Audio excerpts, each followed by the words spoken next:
when it comes to Russia, there has been a big face-off that's happened when it comes to Zelensky making his UN address. He says, strip Russia of its veto power, is what Zelensky has said.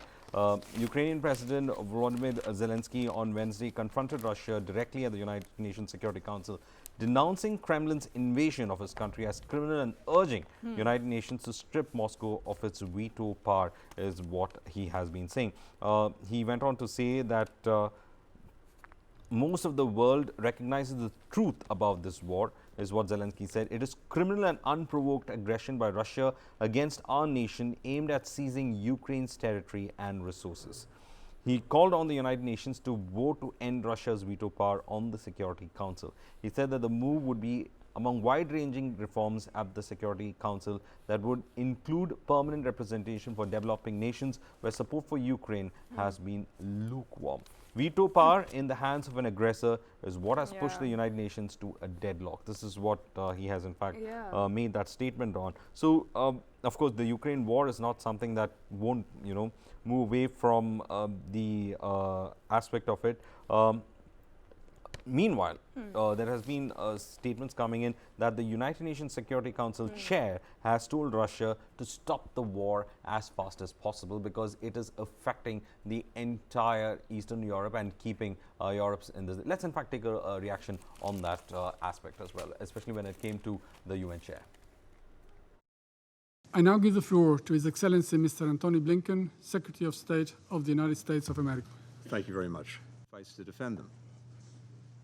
For over a year and a half, Russia has shredded the major tenets of the United Nations Charter, the Universal Declaration of Human Rights, international humanitarian law, and flouted one Security Council resolution after another. Let's review. It's hard to imagine a country demonstrating more contempt for the United Nations and all that it stands for. This from a country with a permanent seat on this council. President Putin is betting that if he keeps doubling down on the violence, that if he's willing to inflict enough suffering on enough people, the world will cave on its principles and Ukraine will stop defending itself. Third, Russia continues to engage in reckless nuclear saber-rattling, announcing that it's stationing nuclear weapons in Belarus and continuing to use Europe's biggest nuclear power plant and its employees as a shield for its aggression, risking catastrophic consequences. Fourth, Russia is weaponizing hunger.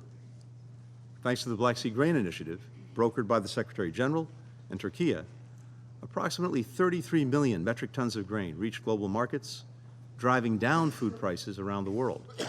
Nearly 2/3 of the wheat exported through that deal went to developing countries. Not only did Putin pull out of the deal, but Russia is now mining Ukraine's fields, bombing its ports and rails, burning its silos. As a result, Росія вбила щонайменше десятки тисяч наших людей та зробила мільйони біженцями, зруйнувавши їхній дім. Світова більшість визнає правду про цю війну. Це злочинна та неспровокована агресія Росії проти нашої нації, що має на меті захоплення території та ресурсів України. Але